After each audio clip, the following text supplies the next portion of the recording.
Hi,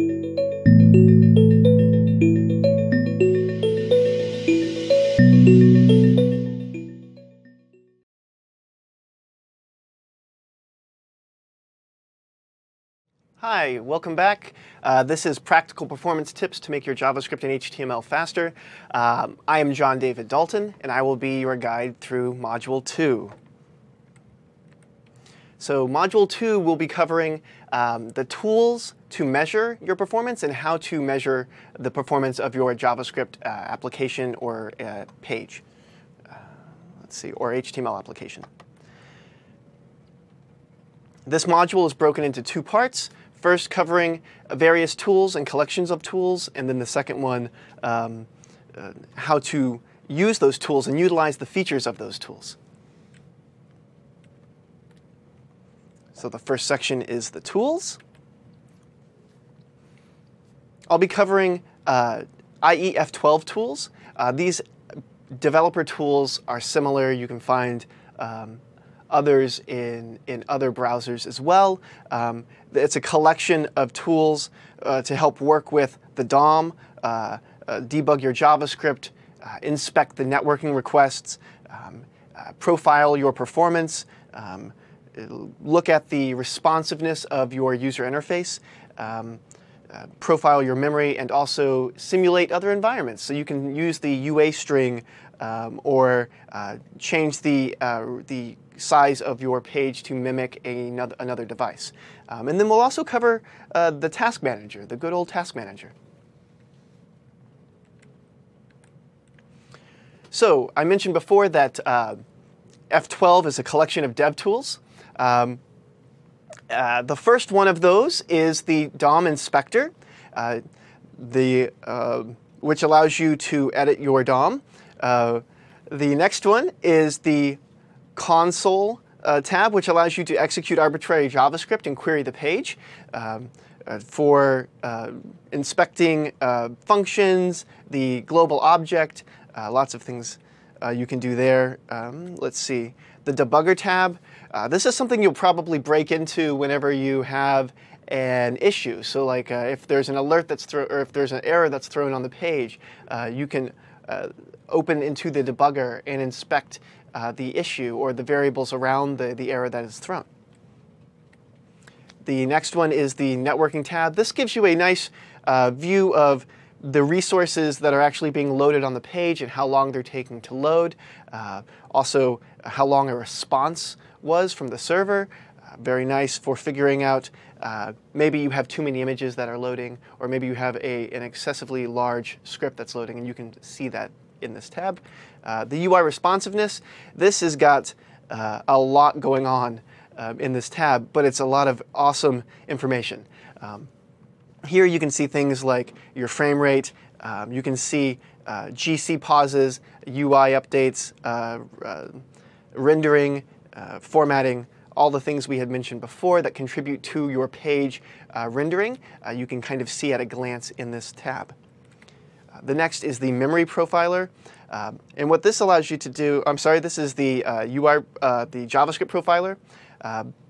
This allows you to inspect and find that bottleneck in your JavaScript. So when you're running this, you can see where the large function, where the function that's taking the most time to execute is. And this helps you pinpoint that, so then you can focus your attention on that and move that into your workflow of refining the code, doing your performance test, and then measuring and profiling again to see if that's still your bottleneck after doing your performance adjustments.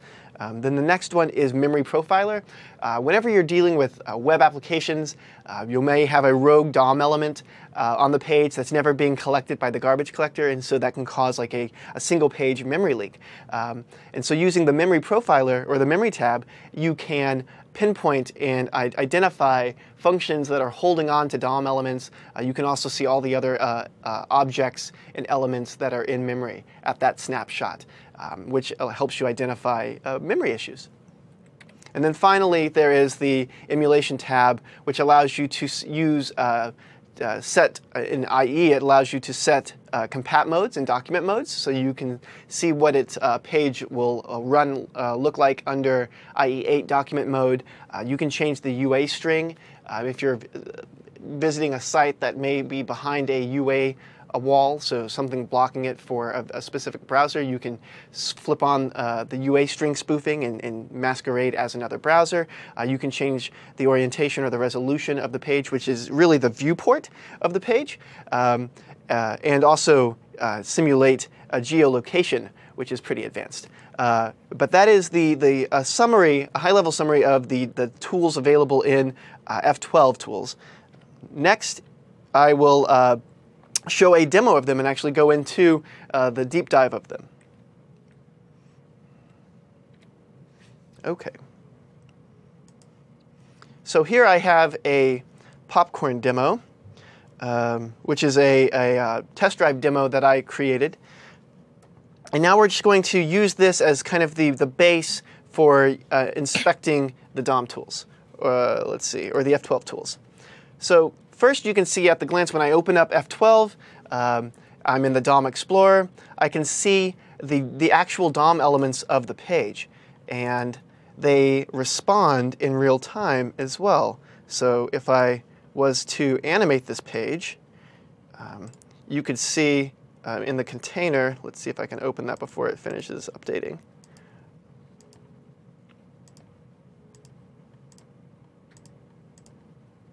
Aha, all of the popcorn kernels here.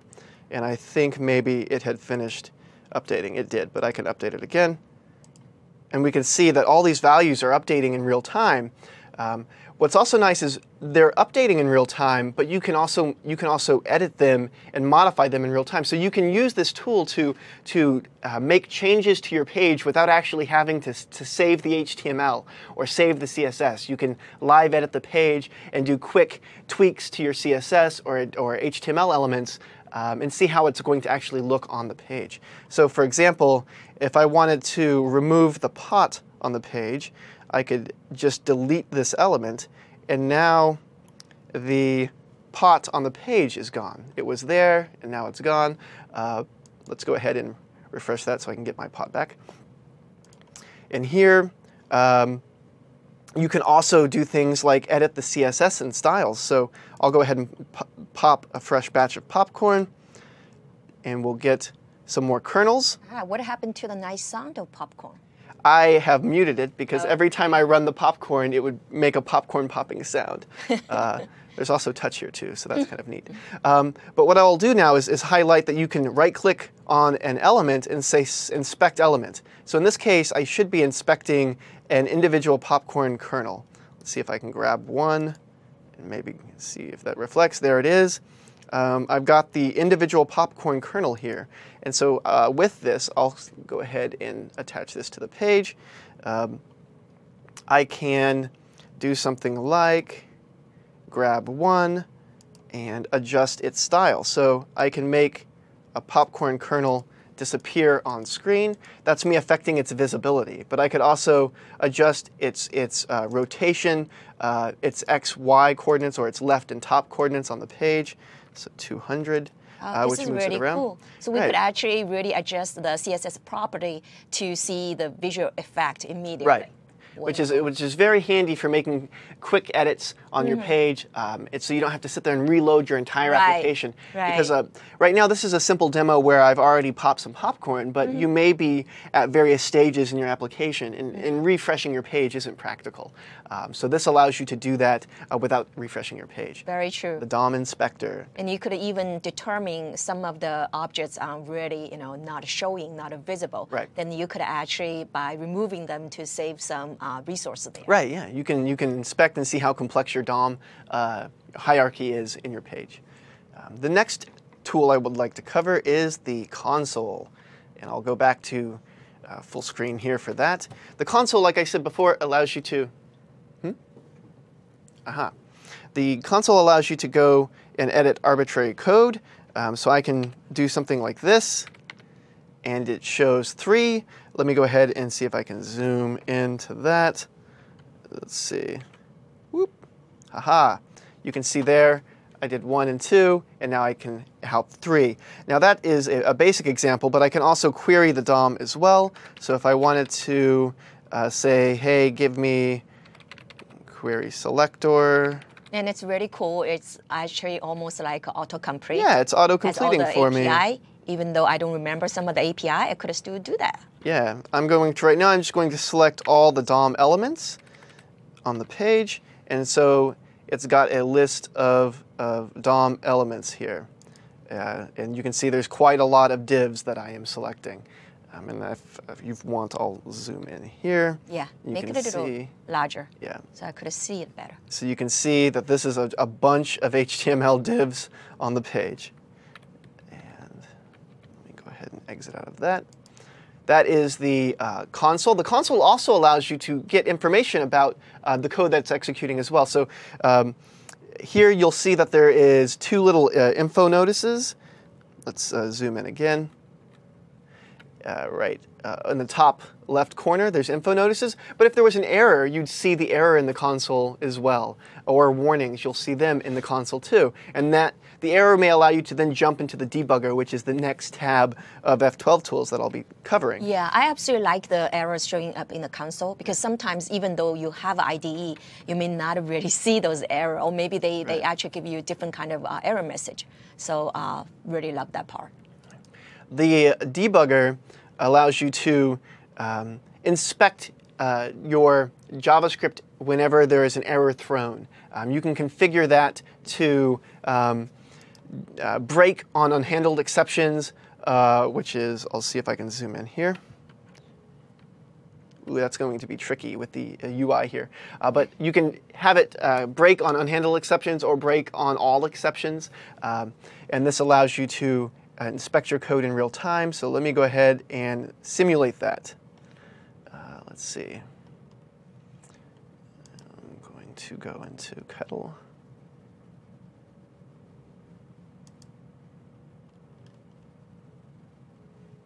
I'm going to add a breakpoint here.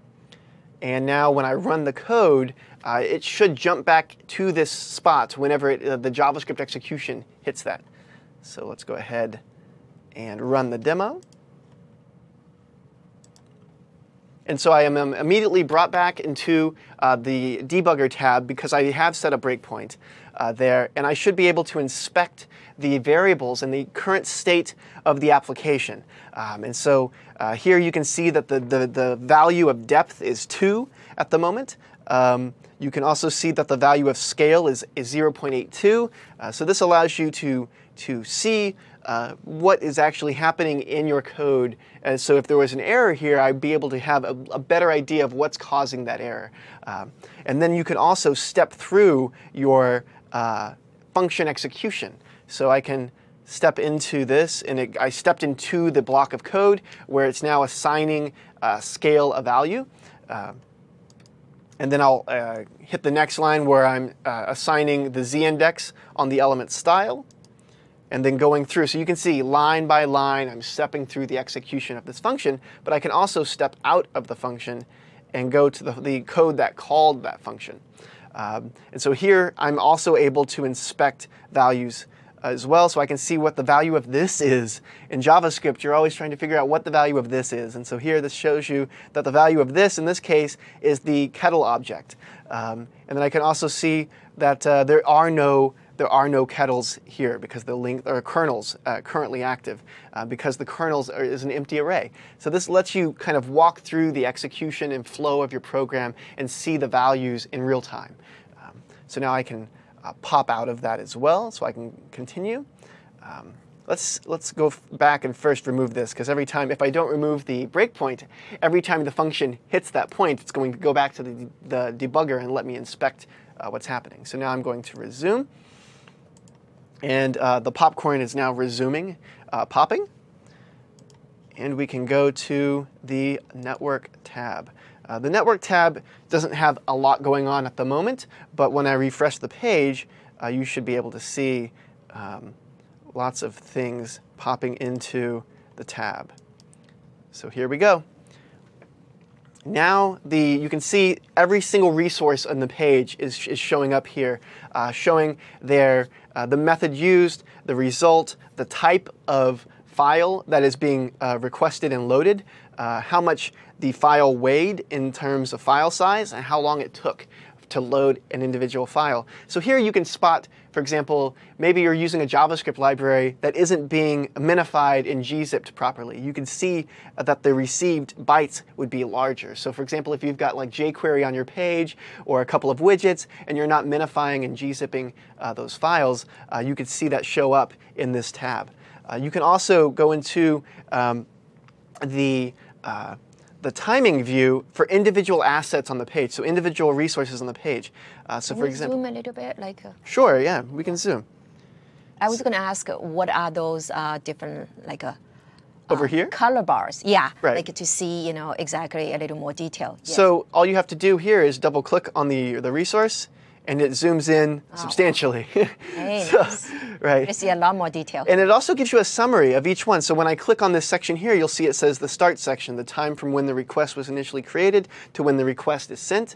And here too, it says, hey, the time to the first byte. And then over here to the right, you'll see a green bar, and that is the content loaded. So when a page loads, you'll have various points in its life cycle where you can have scripting be able to use your JavaScript and interact with the DOM. And at that point is DOM content loaded. So when DOM content is loaded, then you can use your JavaScript to interact with the DOM objects on the page. So you can say document dot body dot whatever, manipulate the page, and you'll be able to get a result. Before then, the page is still in flux, it's still loading. The element you're looking for may or may not exist. So DOM content loaded is when you can first start really consistently interacting with the page. And then at the end here, at the very end, the red bar is page load. So this is when after all the resources are loaded. So this is after all of the images and the CSS and the JavaScript. The page is fully loaded. Usually if your browser has a spinner to indicate that it's loading, that's when it would complete. So that's the mark way over there. So then we can step out of this view, the zoomed in view, and move on to the UI responsiveness tab.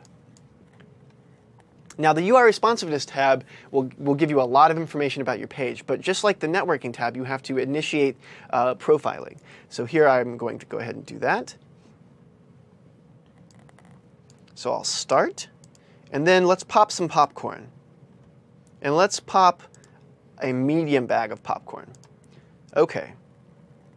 So while this pops, it should finish up, and I can then stop profiling. And now I'm presented with a lot of useful information. Wow, this is really cool. So let's zoom in a little bit. You can see in the beginning of the page, before I started actually executing JavaScript, there's not a lot going on. There's everything else is.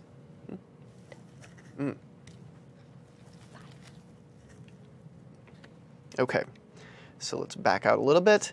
Am I going to do a light summary here? Sure. Okay. Sounds good. Light summary, not a deep dive right. into this tool. I think we're allowed to talk about it later. Okay. It's very tempted to dig into the individual components here, but you can see that there's great things here like frames per second. It dips down while the popcorn is popping. It shows you at a glance your script execution, your GC, the styling. It even has a nice breakdown of the summary here to show you what's actually happening on the page and how much of each section is contributing to the UI responsiveness and the load on that. And then also here it breaks down every single callback and execution and kind of event for you. It also allows you to then zoom in zoom into various parts of it and inspect further. So you can keep getting down into very minute and tiny sections of the UI responsiveness tab. So there's that.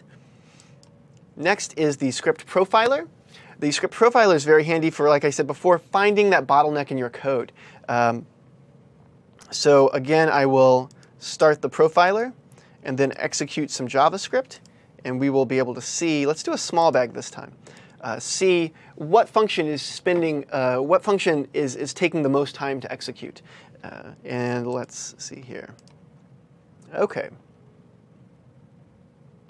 So here we have a list of functions, the number of times they're called, their inclusive and exclusive time, and also their location in the source code, which is really nice for seeing, oh, well, what is that function that's taking all the time? You can open up the source view and actually see that function.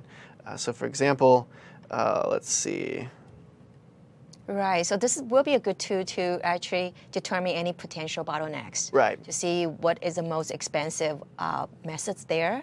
Should I run that slow? Is it as expected? So I can see inclusive and exclusive time and then sort them by the ones that take the most time. And so here we can see the on animation frame is taking a lot of time. But that's our main, that's in this case for the demo, that's the main heartbeat of the demo. That's the thing that is called to animate the page. And so of course that would be taking a lot of time. But then you can drill down into that and see, well, actually moving popcorn is also very expensive and contributes more to its own time. So there's that. Sure. The next is the memory profiler. And so this will allow me to see, as I mentioned before, a snapshot of all of the objects on the page.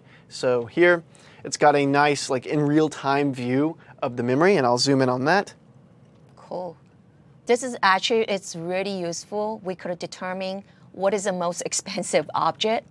Does it supposed to take that much memory? Right. What is the memory allocation situation? Does that make sense to have all that? And then we're going to talk about a lot more in detail, like garbage collection and so on. Right. And so here, just by opening up the profile, it should list all the objects that are currently in memory on the page. And what's also nice is it gives you a little hint and says, hey, if I zoom into this, it says, hey, an object of this type remains not attached to the DOM. So that means, hey, I've got a DOM element that's not attached to the DOM, but I'm still holding on to it in memory. So if I didn't plan for that to happen in that group of code or those group of objects, then maybe that's the source of a memory leak. And so I could dig down further into that and see the objects. Exactly. Good tool to determine the memory leaks. It helps you know that I headache. have a reference to an element somewhere in here. So it helps me kind of pinpoint where I need to look. And then next is emulation. So emulation allows you to, and I'll zoom in again on this too. Emulation allows you to set the document type mode. So for example, with this demo is made for IE9 and above that I have, so modern browsers. So if I was to simulate an IE8 compat mode, and then I look at my demo, it says, hey, you need to upgrade your browser. Now I'm not using IE8, I'm just setting the doc mode, so the compat mode of the page. And now my page and the JavaScript detection around that is kicking in, and I can simulate that environment. So this is what an older browser would see. It would be prompted with a request to update their browser. And so you could actually test this. I used the compat tool in F12 when I was developing this demo to ensure that this was displayed properly. Because not only is it displaying the image, but it's trying to get that div on the page to be centered in the older browsers, and so I had to make sure that my CSS was also working, and then so the compat mode allowed me to do that. Exactly. This is one of the challenges for most of web developers. Make sure the compatibility issue in the browsers with different version, with different kind of browsers, and then especially we see the HTML5, CSS3, all the new features evolving, and a lot of times we're just not quite sure if this feature was supported in that version of IE, for example. So this is a fantastic tool really to test to see if that feature is supported, and if it's not supported, then what could I do? Use some mimic tool, to handle that and things like that. Right, and the last thing I'll show, just because it makes a difference on this demo, is the resolution tweaking. So here, I'll zoom in. You have a drop-down that you can select different sizes. So if I was to select, let's see, this size here, the page should be reflected. See how the page now is reduced. I can also shrink that a little bit more, and the demo is reduced as well. So you can kind of see that when the screen gets smaller, this demo here, the header and the footer of the demo end up taking a lot of space. So it's not ideal for a small device. It really needs, for this demo, it really needs the full screen. Exactly. But at least the dev tools can give me a heads up on that because it allowed me to adjust my viewport so I could actually see that I have a design issue for smaller devices. Very true. Go back to we talked about you need to understand what's your target device, right? This is exactly, you could use this tool to check what it will look like in that particular device, how it's going to perform, right? It's going to, the performance will be good or bad. So useful, very useful tool. Okay. Oop. Let me get back to my slide.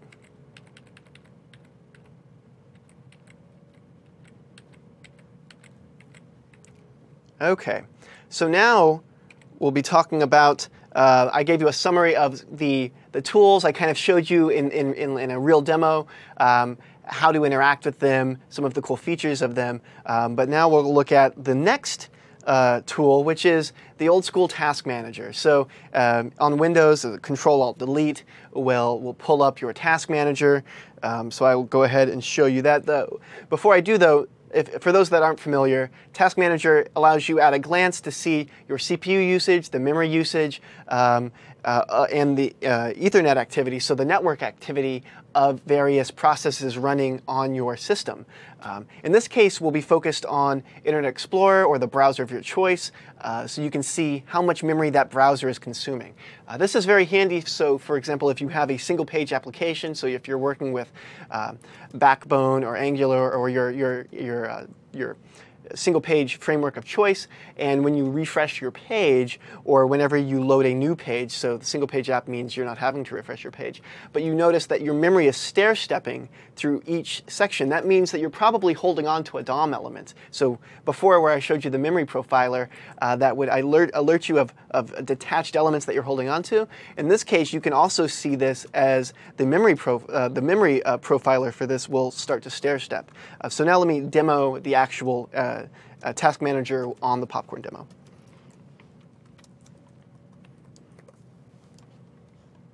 And here, Control-Alt-Delete, Task Manager. There are other shortcuts to pull up the Task Manager, but I've been using Control-Alt-Delete forever, so I tend to continue to use that to pull up the Task Manager. So here we have two processes. And when I execute JavaScript, you'll see one of them start to consume more CPU, and memory should also be affected. So let's go ahead and go to the profiler here. And let's execute a large bucket of popcorn.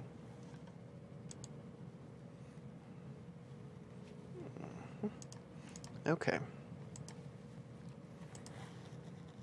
So you can see the CPU usage is increasing. The memory is also increasing. Let me go ahead and zoom in there. You can see 14% and 97 megabytes there on the popcorn demo. Also, if I was wanting to look at the performance tab, I could see here if the memory is starting to stair-step. So if I was to refresh, at the moment it's pretty stable, which is pretty good for this demo. I have a fixed set of kernels that are popping, but I could, for example, when I'm clearing the popcorn kernels out, maybe I forgot to remove some of those elements. And so the memory would start to grow every time I popped more popcorn. And so let's see if I've done my job here and cleared that out. So here, again, you can see the memory is pretty consistent, but the CPU may grow. So this is where you can go to kind of see the memory usage of your current browser. When you're having to decode images, later on we'll have some demos there that kind of reference the task manager. So this is just another tool to have handy for you when you're looking at the performance of your page. So what is the adding value of this task manager compared to F12 tool? Good question. So if you noticed on the F12, I had to indicate that I wanted to start profiling. And that means that it's having to instrument the page or the tools, the engine, and that instrumentation adds overhead. But the task manager is passive. It runs in the background. So it gives you that kind of uninstrumented view of the page. It's not going to drag down your JavaScript performance, or it's not going to have all these checks per execution. So it's a good, at-a-glance, passive way to measure your application without having to dig down into the actual code, or actually have to start doing the heavier duty profiling. So it's probably, if you think there's an issue, the task manager would be a good first line. You do that before you start doing the more invasive profiling. Right. But F12 2 actually in general providing more in-depth, more detail. Right. Yeah. Right. F12, when we go into the UI responsiveness, that's going to just blow your mind on that. It's so detailed. Okay. Next up.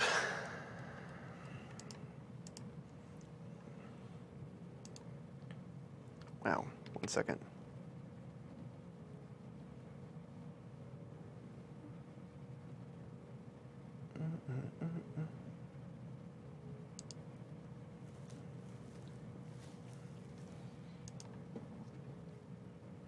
Okay.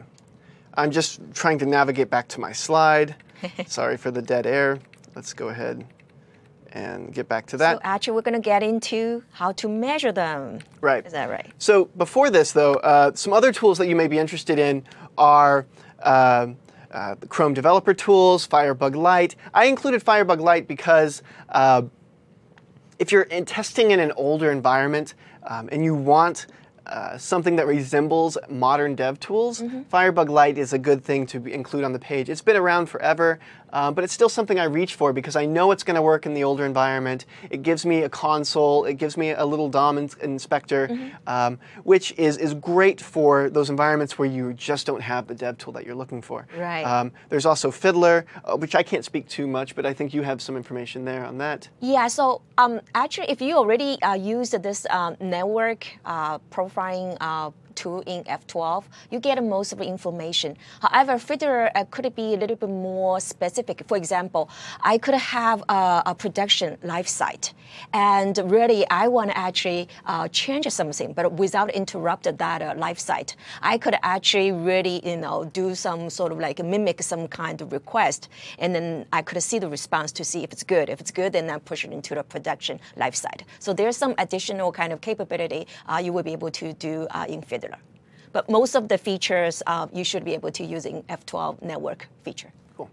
And then the next section that we'll have a demo on later, if there's time permits, is web page test. Web page test allows you to load a page and have snapshots of various points in the page load lifecycle, where it clocks them to say exactly how long something took to load. It also will give you tips on your compression, the caching headers of your page, the image compression, if you're using gzip properly. It will also allow you to have a waterfall view. So similar to like the network view in the F12 tools, it has a view that shows how long it took your resources to get to DOM content loaded, to page load, and the loading cycle of all of the resources. So it's another tool to have there. You can also do things like compare an A/B test for your site. So if you have two versions of your page that you're wanting to see how they load and how they compare to each other, you can do that with this tool too. And then finally, Windows Performance Toolkit. Windows Performance Toolkit is something that you can use to measure the performance of your application, so your Windows application, or in this case, it also has presets for Internet Explorer. So you can look at a more deep dive into the components of your page. So the rendering, the GC, the JavaScript engine that's executing, and the subcomponents of the JavaScript engine, and the subcomponents of the rendering engine. So it gives you a lot more detail than just even F12s can provide.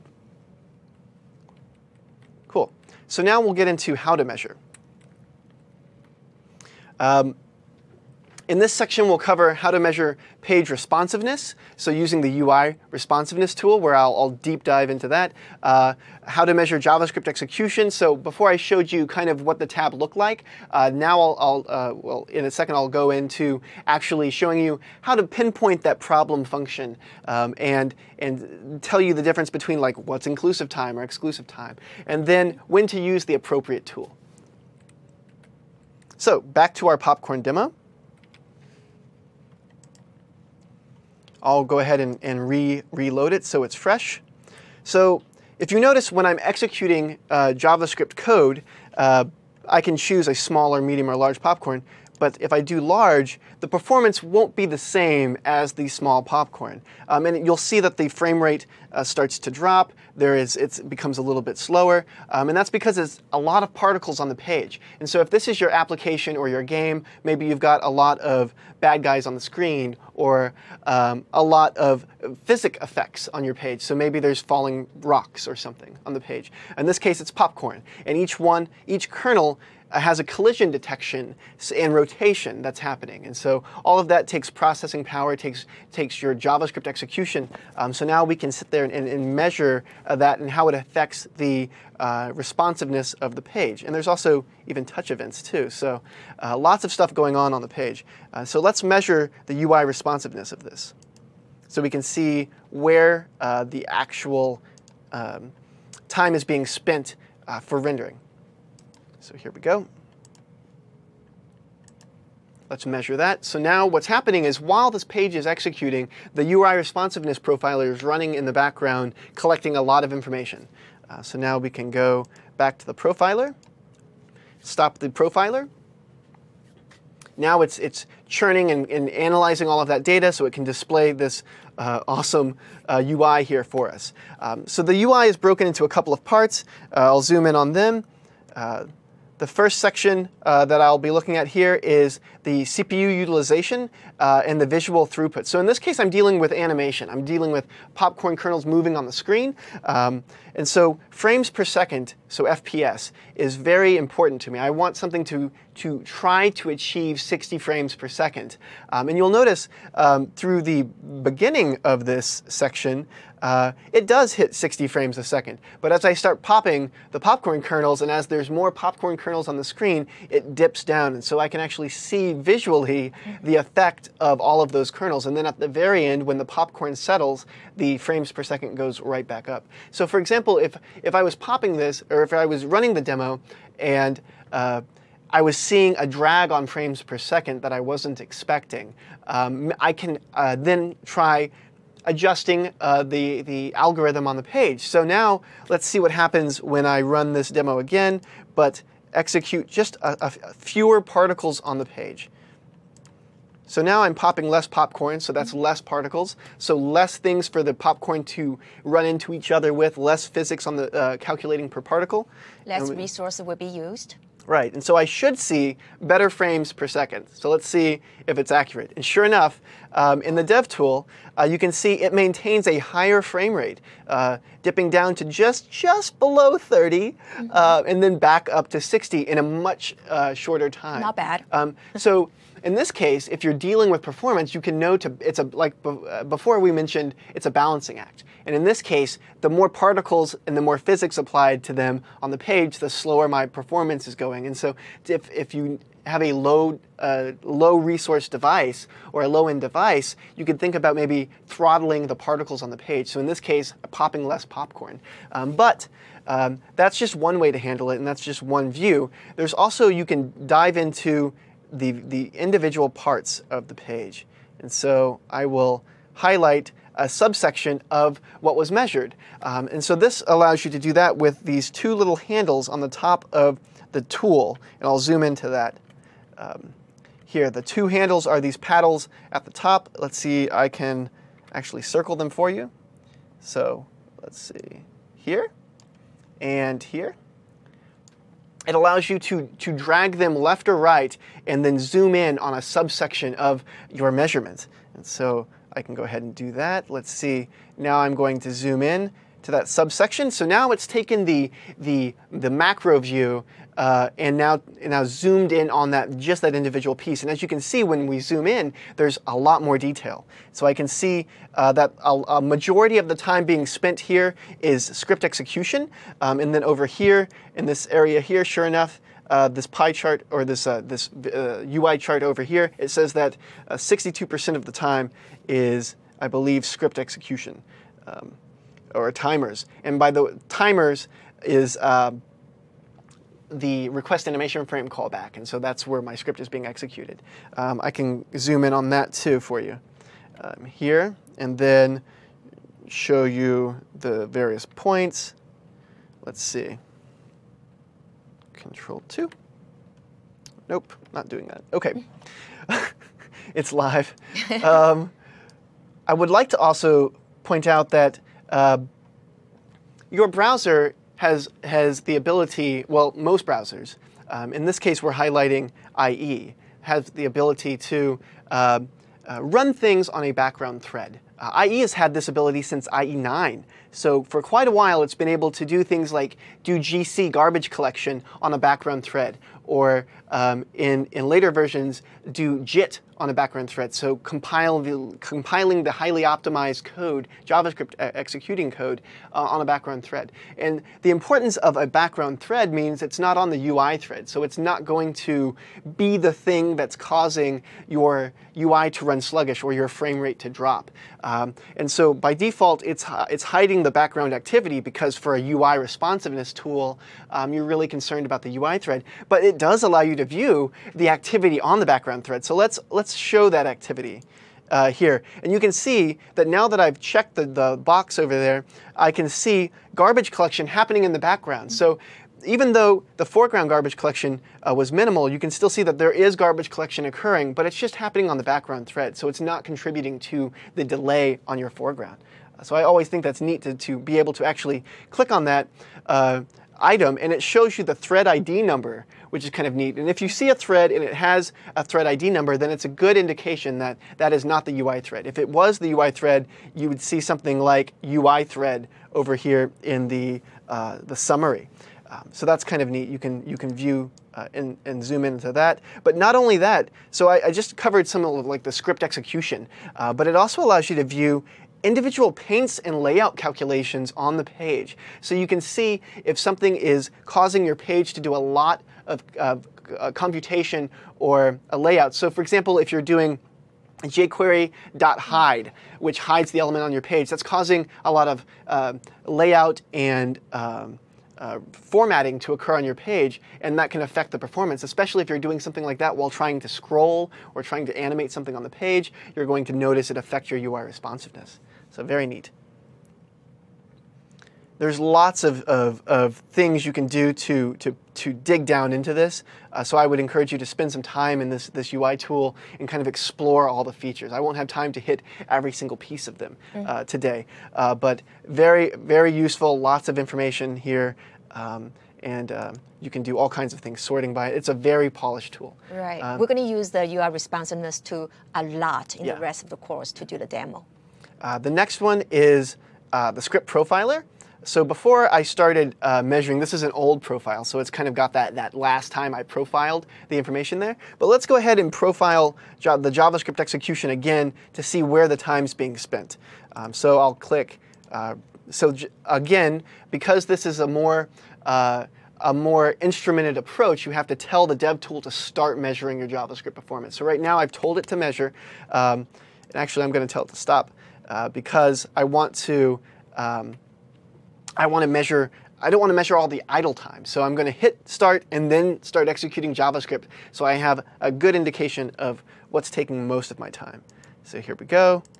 And now I'm going to start popping some more popcorn. And after that's complete, I can go back here and stop profiling. And now this is a breakdown of all of the function calls that happened while I was profiling. And I can sort them based on the execution count. So whenever you're dealing with JavaScript execution and performance, there's a couple of things to ground that performance with context. And so if you have a function that is very slow but called very few times, it's maybe not as important as other functions that are called thousands or hundreds of thousands of times. And so just getting to know that a function is slow may not be the actual pain point for you in the application. So that's why they give you call count. So I can see that date.now is being called lots and lots of times. So, okay. And then there's also things like the inclusive or exclusive. So say you have a parent function that's calling child functions. The parent function will show up as being expensive when it's actually the child function that is the most expensive. And so that's why there's inclusive, so time including everything, or exclusive, meaning just that function. Right. And so there's a way for you to do that. And then also you can detect if it's a built-in function, a DOM function, or your user code. So if it's user code, that gives you the ability to modify and tweak your code more so than if it's a built-in or a DOM. A DOM one, you maybe just need to avoid calling it as much, but you can't really change the internals of that. Oh, it could be a third-party library. Then you want to think about it. Do I need that third-party library? Could I use some other library which is faster? Or maybe you can patch it and then do a pull request to the library, and then everyone wins, right? Because then everyone gets the speed boost. Next is the memory profiler, and I believe I kind of showed you that before, so I don't need to dig into that. But these tools with the UI responsiveness and the profiler are where you're going to find your visual, the problems visually that are causing your UI to drag, and then the problems with script execution that are causing your code to drag. I, being a JavaScript developer, where I focus primarily on JavaScript execution, I like to hang out in the JavaScript profiler because I can see exactly where my functions are being slow and what I need to refactor. And this helps you avoid the premature optimizations as well, because it allows you to see exactly where the time's being spent and where you need to focus your attention to optimizing and modifying the code. So cool, let's go back here. So in summary, I need to jump back down to my slide.